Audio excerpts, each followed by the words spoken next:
Clearly, there is a sort of a consensus that we need a better nation, that we are not doing well. However you define that, we are not doing well as a country, we are not doing well as a people, and therefore we need to transform.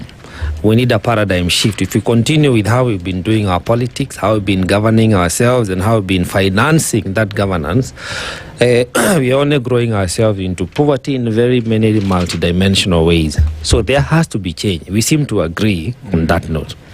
The question is, how do we move from where we are towards a trajectory on where we desire?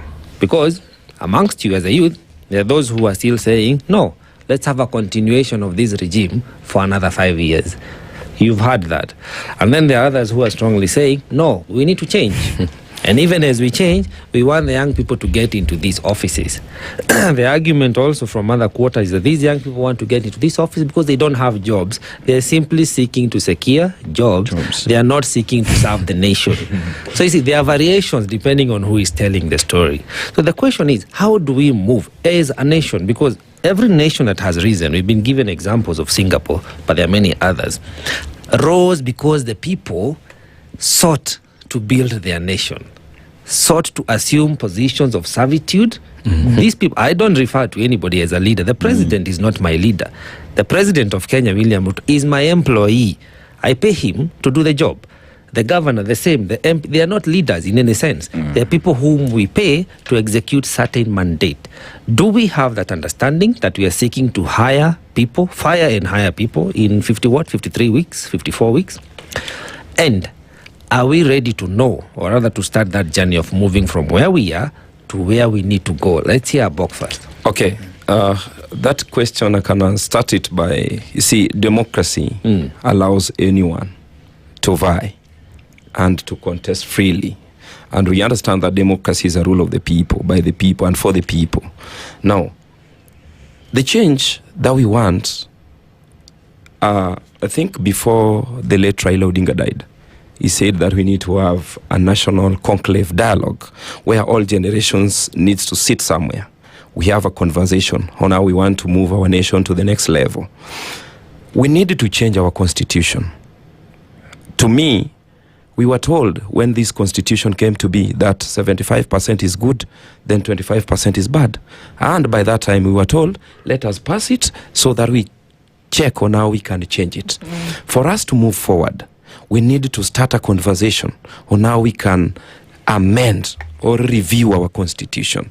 Because the constitution, it has passed around 10 years, I think so. So we need to review the constitution.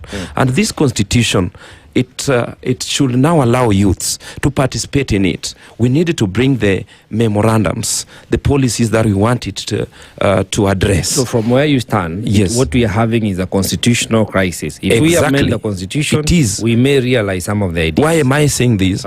We need also to amend this constitution and give limits to some offices so that youths can be employed, right? Because that is the reason I was telling you, revolution has to achieve its purpose.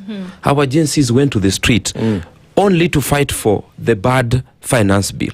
They were not having a purpose to give a serious change to our nation, right? Because if you can see from the independence, people are fighting. Rejecting a bad thing is offering a good thing. I'm just coming to that place. Right. You see, since independence, for us to attain our independence as a nation, there was a fight for a change. After there was also a fight to change the repeal of Section 2A. They made it clear that this is what we want. We wanted multipartism, right? Today, if you're telling me that we need not to sing William Ruto need not to get to power, and now who is the alternative? Because the alternative is worse than William Samoei Ruto. And who is that worse alternative that you're referring to? I don't want to mention names. Okay. And I'm allowed to mention the name of the president. Because he's the only person people will always say, you are doing this, you are doing this. To me, William Ruto is not the problem of this nation. The problem of this nation is us, the youths.